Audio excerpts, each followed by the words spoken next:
Chapter 1. Holiday Time. Laura and Max are twins. They live in London with their mom and dad. They always have interesting adventures on holiday. They visit different cities and countries. This summer they are going to stay in a small cottage in the country. The cottage is in a village called Stone Cross, near Salisbury. Max and Laura aren't very happy. "Boring," says Max. He looks at the map. "The cottage in the middle of a field. What can we do in the middle of a field?" "Why are we going there?" asks Laura. Their dad is very tired. He says he wants to relax and sleep a lot. Their mom loves the country. She wants to walk and paint. "It is a very beautiful part of England," she says, "full of culture, tradition, mystery." "Mystery?" say Max and Laura together. "Mystery! Okay, let's go!" Chapter 2. Stone Cross. The next day Uncle Stephen and Auntie Barbara arrive. They have lots of suitcases. This year the two families are going on holiday together. Mom drives her car. Dad sleeps. Dad always sleeps. Uncle Stephen and Auntie Barbara follow in their slow old car. 2 hours later, they arrive at Stone Cross and find their cottage in the middle of a field. There are green hills, beautiful cottages, flowers, sheep, and cows everywhere. "It's lovely," say Max and Laura. "It's perfect," say Mom and Auntie Barbara. Dad says nothing. He's sleeping in the car. "What do you think, Stephen? Do you like it?" Uncle Stephen doesn't answer. He's looking into the distance. His eyes are very black and strange. "What's the matter, Stephen?" asks Auntie Barbara. "Don't you like the cottage?" Yes, it's wonderful," he says. "Come on, everyone. Let's take these suitcases inside." "Wake up, Andrew." Dad wakes up. "What? Oh, where are we?" "We are here at Stone Cross. Come and help. We must take the suitcases in the cottage." They take the suitcases and go inside. But Uncle Stephen waits. He wants to talk to his wife. "Barbara, I must tell you something," he says. His voice is very serious. "This place—" "Yes, darling?"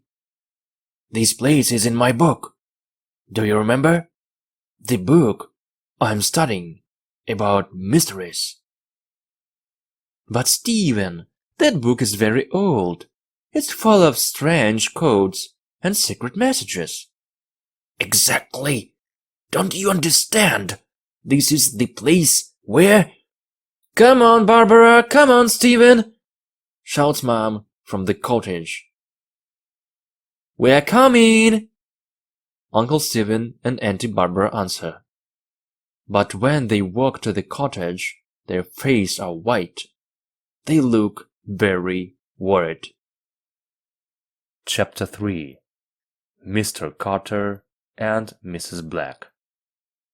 The cottage is big. There are 4 bedrooms and 2 bathrooms upstairs.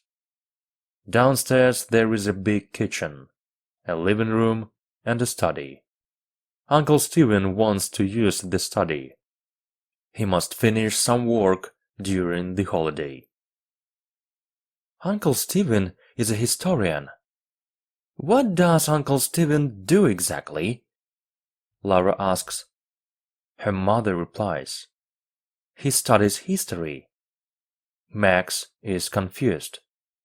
But I study history too, at school. But it's not my job. Yes, but Uncle Stephen writes books about history. He thinks about history. He tries to understand the things that no one understands. For example, asks Laura. Well, Mom replies, for example, the mystery of Stonehenge. So, what about Stonehenge?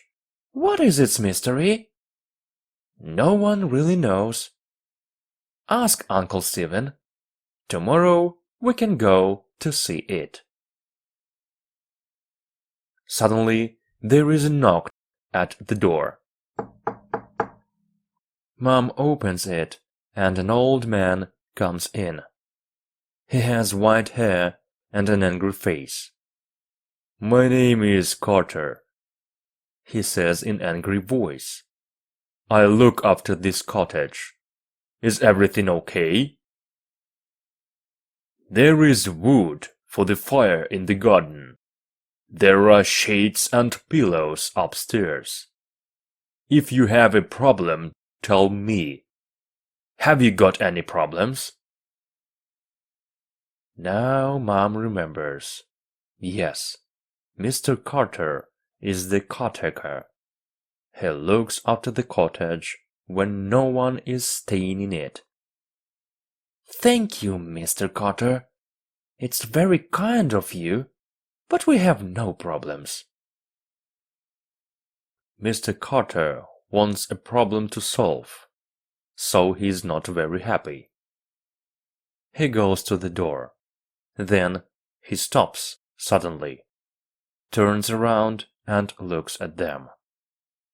Mrs. Black is coming, he says. Mrs. Black is coming soon. Be careful. He opens the door and goes out. What? Asks Mom. Who is Mrs. Black? Asks Max. And why? Be careful. Is she dangerous? Asks Auntie Barbara. Probably a witch from Stonehenge, says Laura. Everyone laughed. Ha ha ha ha! Don't talk about things you don't understand, says Uncle Stephen. There is another knock at the door. They all stop. There is silence in the room. Max opens the door. No one speaks. Hello, everyone, says a happy voice. A woman comes into the cottage. She is quite old, fat, but she's pretty. She has blue eyes, silver earrings, and a big pink face. Hello, my name is Mrs. Black. Mrs. Black is housekeeper. She helps with the cooking and cleaning. When a family comes for a holiday in the cottage, she helps them.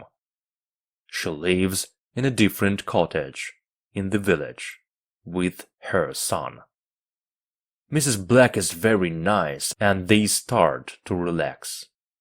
Later they eat a big dinner and then say goodbye to their new friend, the housekeeper. They are very tired and soon everyone is sleeping. Everyone but Uncle Stephen. He can't sleep because he's thinking about the book he is studying. Chapter 4. Laura and Max explore the village.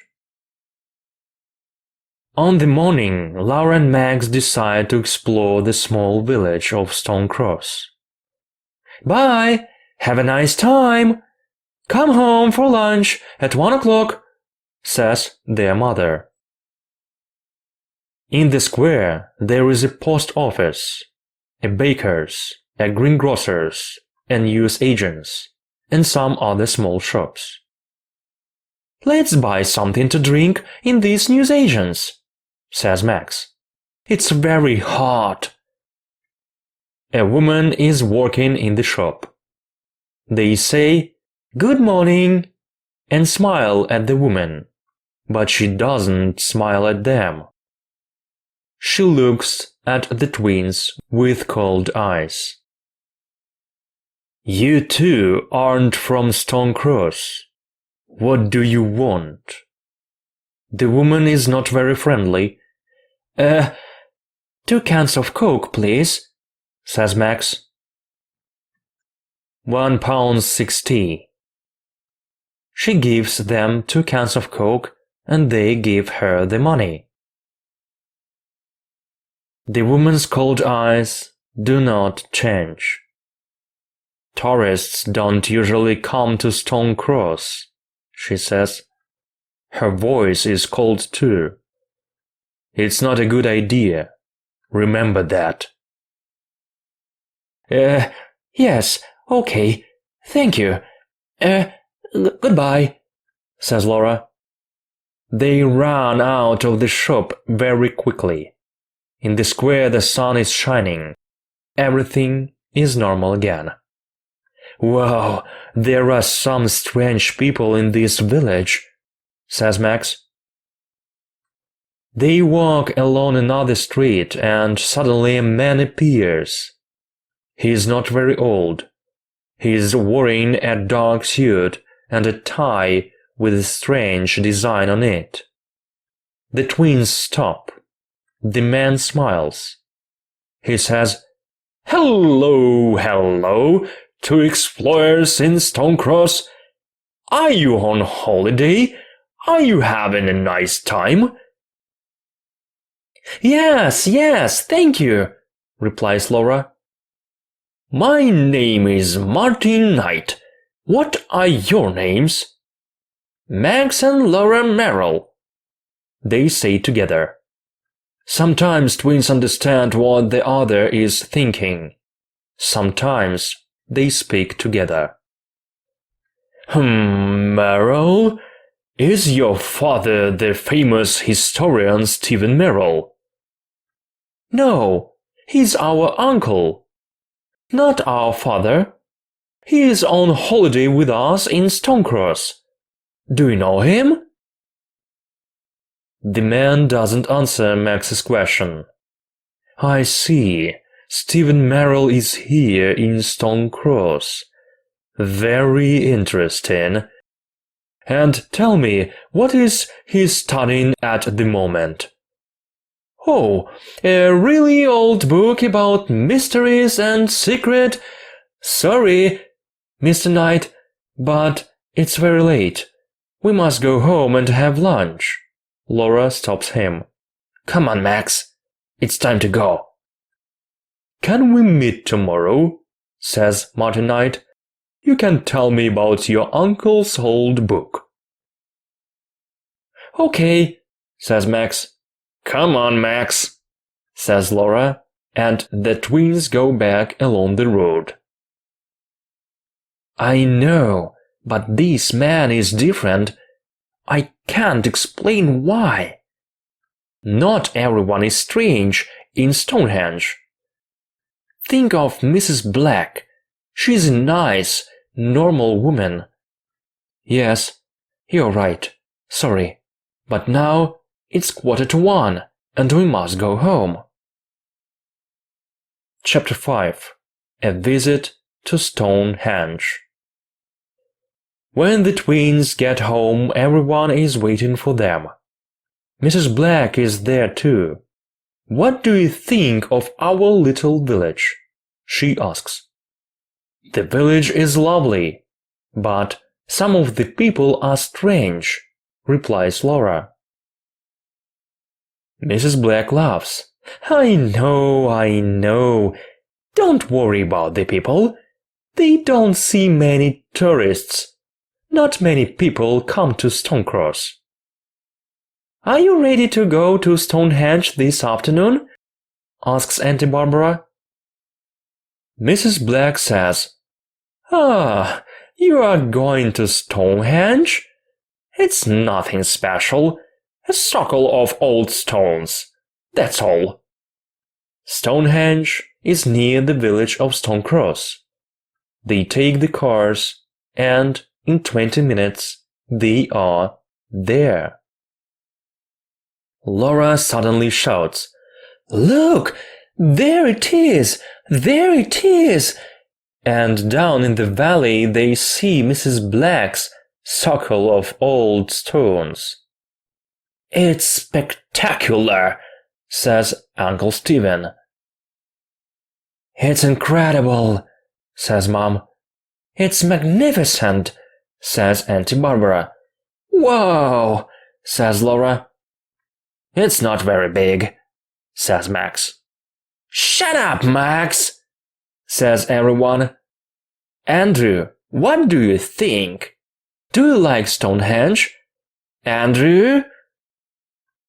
Dad doesn't answer. He's sleeping in the car. "Andrew, wake up!" This time Mom is very angry. Around the stones there is a fence. People can't touch them, but they can go very near and take photographs. "Let's get an audio guide," suggests Mom. You listen and it tells you the story of Stonehenge. Everyone gets an audio guide, and they start to walk around the enormous stone circle. Uncle Stephen walks in the opposite direction and looks at his old book of mysteries. He reads something and then looks at the stones. Then he walks away. He looks at the hills and the trees near the stones. 3 hills around the stones. Yes, it is a type of triangle, he says to himself. Then he looks at the stones again. Uncle Stephen is thinking. Half an hour later the others return. "Stonehenge is fantastic," they say, but Uncle Stephen is not listening. He's reading his book again and looking at the stones and the hills around them. "Time for something to drink," says Mom. They all walk to the small cafe near the tourist shop. "Come on, Stephen, are you coming with us?" Finally, Uncle Stephen puts his book in his bag and follows the others. Chapter 6. A Thief. The family finally gets back to the cottage. Everyone is very happy, but they are also tired. The sun is shining and everything seems in perfect order. They park the cars and go to the cottage. "That's strange," says Dad. "I can't move the key. I can't open the door." "Let's try the other door," Mom says. They walk to the small door at the back of the cottage. Suddenly, everyone stops. The door is open. "Impossible," says Laura. "Only Mrs. Black has got a key." Mom and Auntie Barbara scream. "Thieves!" they say. Inside the cottage there is chaos. The cupboards are empty, the drawers are open and things are on the floor. "Our money!" says Dad. "My jewelry!" says Mom. Uncle Stephen says, "What's missing? We must phone the police." They look in all the rooms, but nothing is missing. "Look, our money's here. The thief doesn't want money," says Dad happily. "And look, my jewelry is here. He doesn't want my diamond ring," says Mom. "So why? "What is interesting for a thief here?" asks Max. Uncle Stephen's face is very serious. "I think I know the answer to that question. This is what the thief wants," he says, and takes the book of mysteries from his bag. "That old book? But why?" asks Max. "I'm studying the mystery of Stonehenge. Some people think that it is an ancient computer," Uncle Stephen explains. "I don't understand," says Laura. "Ancient people understand lots of things that we don't understand now. Things about the stars, about energy, mathematics, and communication. We think that Stonehenge is an enormous computer. It connects information to other ancient computers around the world." "Like the pyramids?" says Laura excitedly. "Exactly. Perhaps these computers communicate with spacemen too." "Wow," says Max. Uncle Stephen continues. "My old book of mysteries has a secret code. But there is a symbol I don't understand.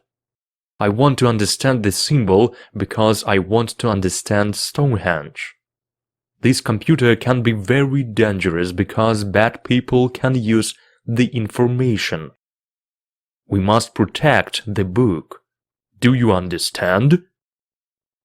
"Yes," they all reply. "Now, let's tidy the house. Everyone must keep their eyes and ears open." "Yes," they all reply. The twins are tidying the house. Suddenly, Laura stops and says, "Max, look!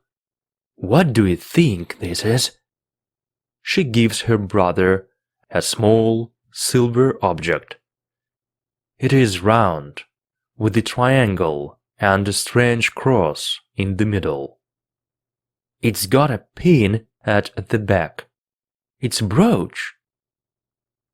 "Yes, perhaps it belongs to the thief. Let's give it to Uncle Stephen." They tell their uncle the story, and he looks at the small object. He puts it in his desk, and his face is serious. He doesn't say anything. Max and Laura go into the living room.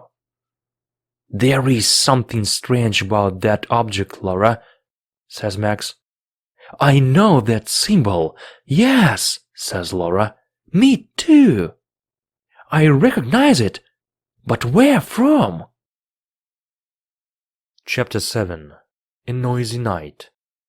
At 7 o'clock Mrs. Black arrives. She helps cook the dinner and listens to the story. "Terrible," she says. "Every summer there are thieves in Stone Cross. They know there are lots of tourists. You see?" "But you say that tourists doesn't come here," answers Laura. "Oh, yes. Well, it depends. Some summers there are a lot, some summers there aren't a lot." Suddenly, a telephone rings. It is Mrs. Black's mobile phone. "Excuse me," she says, and smiles at everyone. She goes to the hall and speaks in a soft voice. "Yes. Yes. Okay. Don't worry. Everything's all right. I don't know. Perhaps tonight. Perhaps tomorrow night. Okay, bye." "My son," she explains. "He's 27 and he doesn't know how to cook. Can you believe it? Mom laughs. I'm sure he prefers your wonderful cooking." Later that evening, everyone is playing cards together. Mom is winning. She always wins. Mrs. Black says, "Who wants a nice cup of hot chocolate?" During the evening and at night it is cold in the house. They say, "Yes, please, Mrs. Black." But Laura says, "No, thank you." The housekeeper seems offended. "Why not?" she asks angrily. "Hot chocolate helps you sleep." "I can sleep with no problems, thank you," replies Laura. Mrs. Black is not very happy, but goes to the kitchen to make hot chocolate for the others. It is creamy, chocolatey, and delicious. "This is wonderful, Mrs. Black. What is the special ingredient? Do you have a secret recipe?" asks Mom. "It's my grandmother's secret recipe," she says and laughs. She says good night and goes home. Soon everyone is very sleepy and goes to bed. Only Laura isn't tired. It is the middle of the night. Outside, the sky is full of stars, but there is no moon. Everyone is sleeping. Mom is dreaming, and Dad is snoring. Suddenly, Laura sits up in her bed. There is a noise. Someone is downstairs. She relaxes. It's probably her father. He sometimes gets up and sleepwalks. But no, she can hear her father. He's snoring in his bedroom. She gets up very quietly. Yes, there is someone. The noise is in the study. She goes downstairs. She's very quiet. When she is outside the study, she stops and listens. She hears the sound of paper. "I must be brave," she says, and pushes the door open quietly. "Stop, thief!" she shouts, but to her surprise she sees Mrs. Black. She is sitting at Uncle Stephen's desk, reading his notebooks. "Oh, Mrs. Black, it's you," says Laura. Hello, Laura. I can't find my car keys. Perhaps they are here.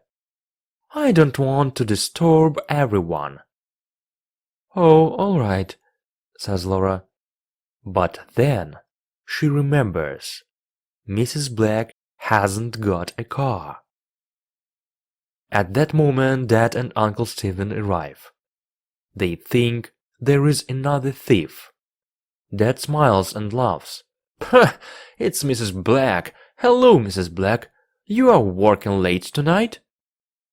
Uncle Stephen doesn't laugh. "What are you doing in my study, Mrs. Black?" he asks. She tells him the story of the car keys. Uncle Stephen replies, "Tomorrow we can all look for the keys together. Now it's time to sleep. Good night, Mrs. Black." He opens the door and the housekeeper goes out. She doesn't look at Uncle Stephen when she says, "Good night, everyone." Chapter 8.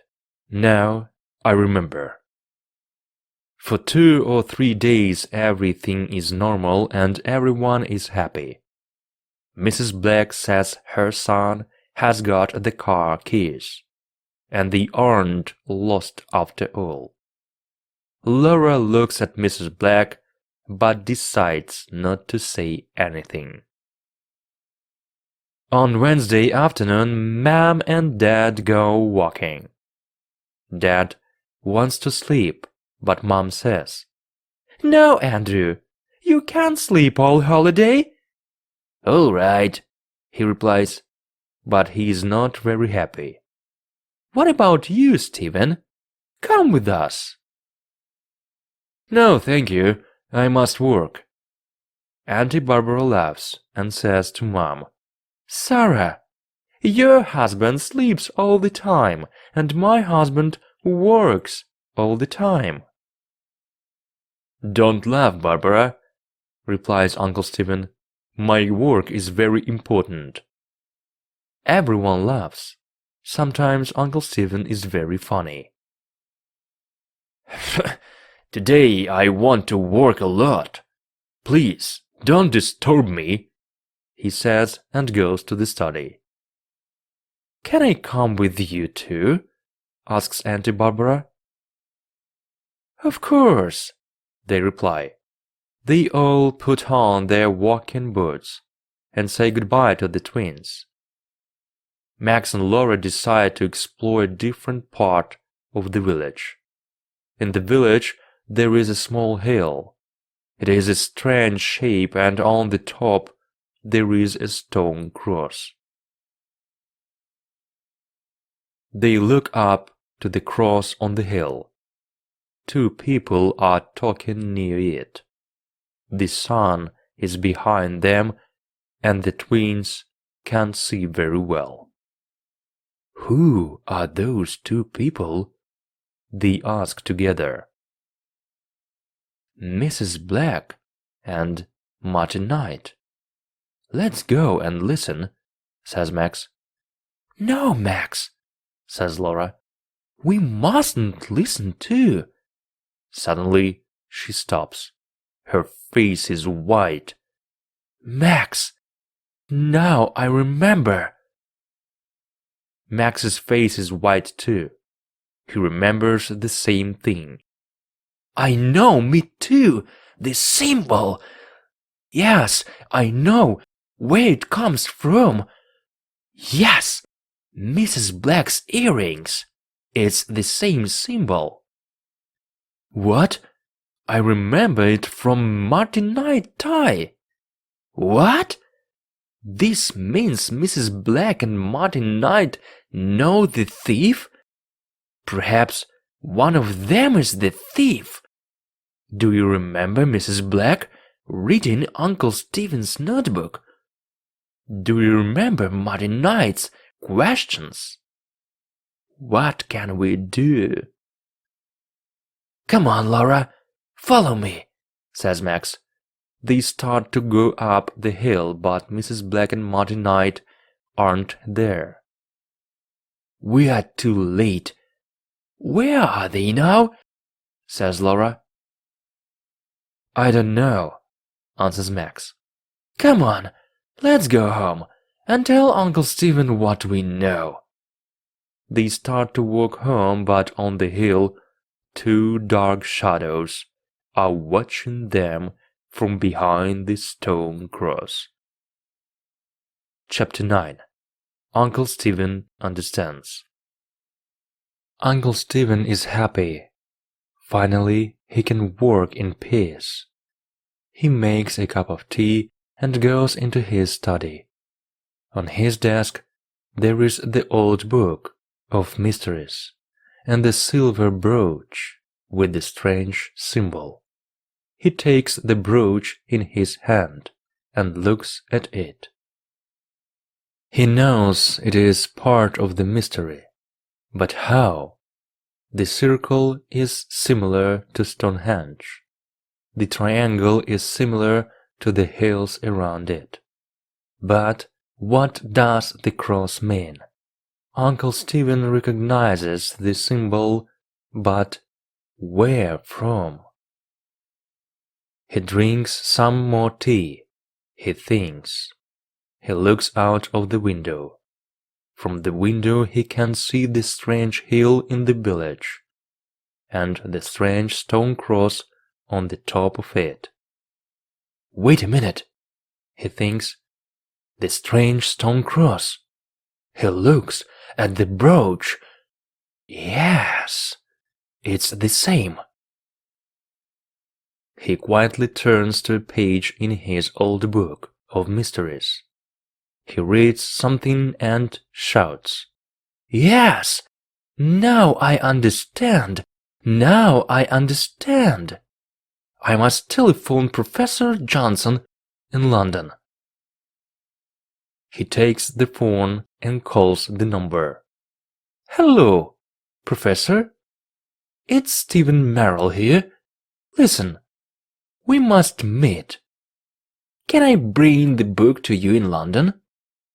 It's not safe here. There is a train at 5 o'clock this evening. It gets to London at 7 o'clock.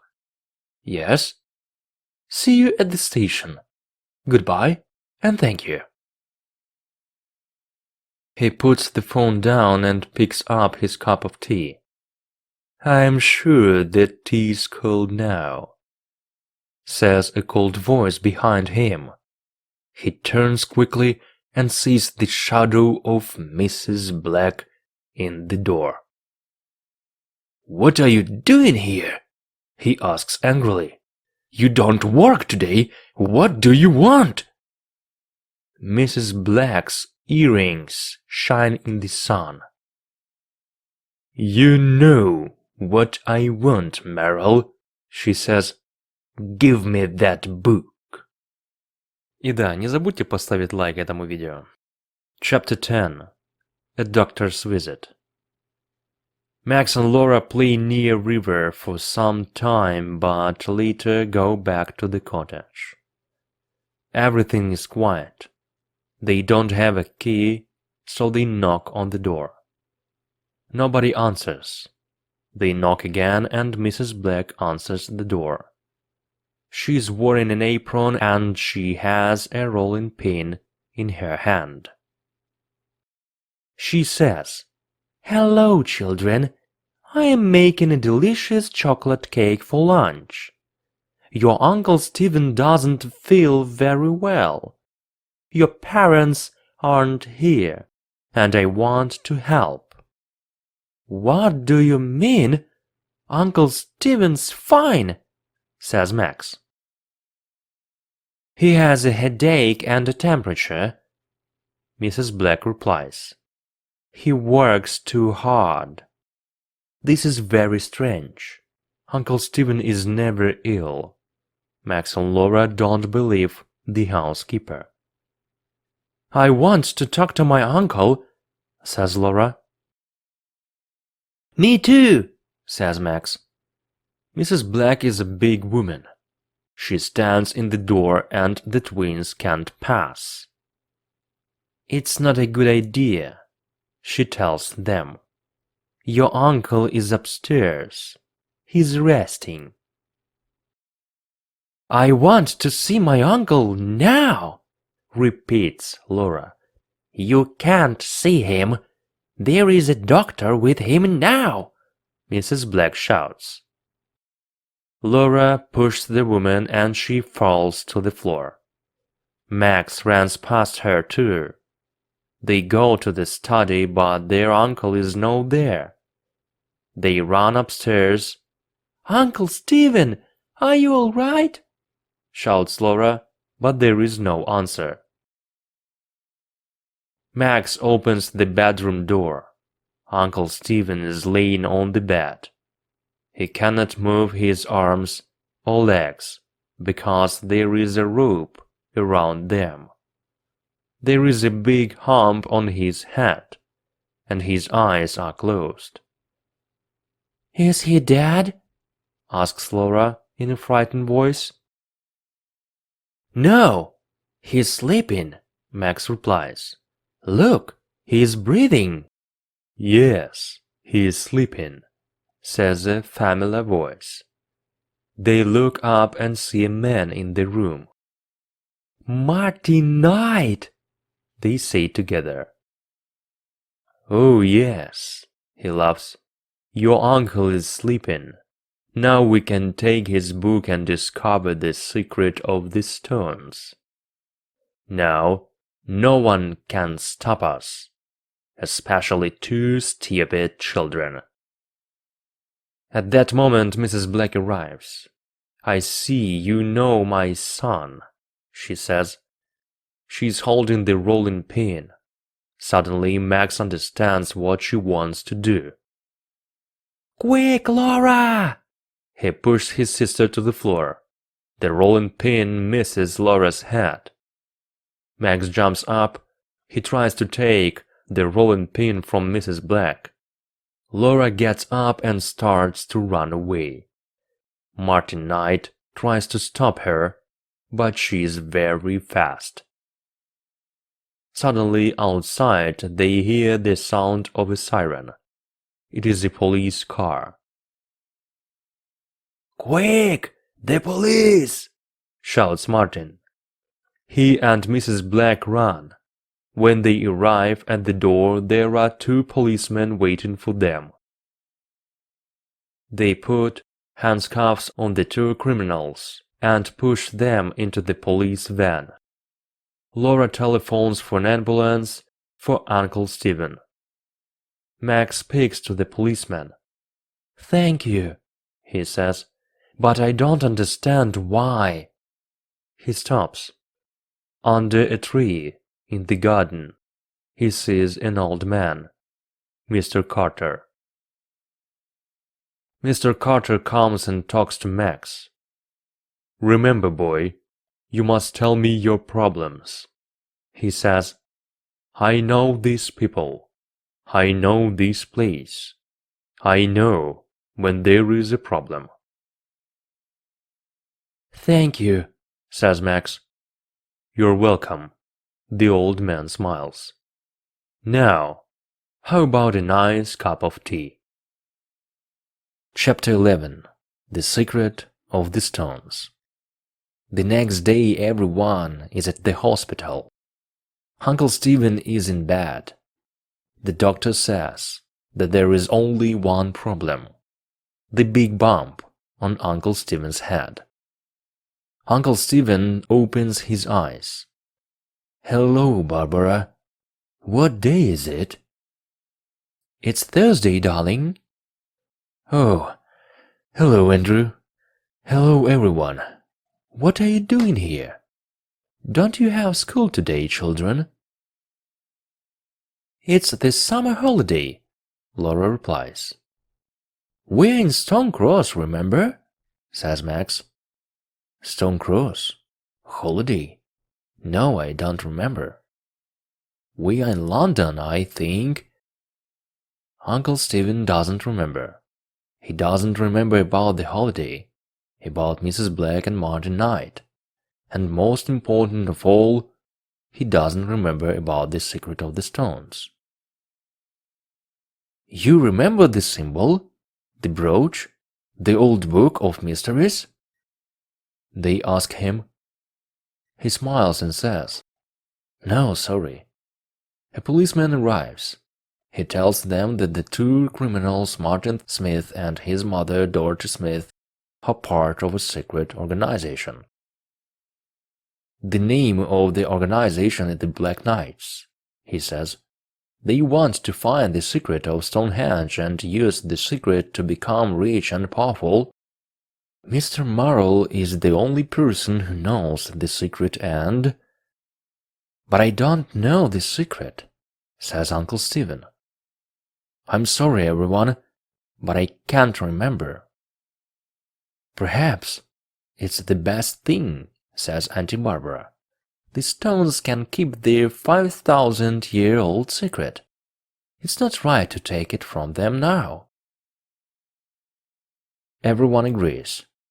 "Perhaps we can find another secret next holiday," say Max and Laura together. "Perhaps next holiday I can stay in London," says Uncle Stephen. He rubs the bump on his head. Poor Uncle Stephen. Everybody laughs. "No more adventures this summer," says Max. "But perhaps at Christmas," says Laura. "Who knows?"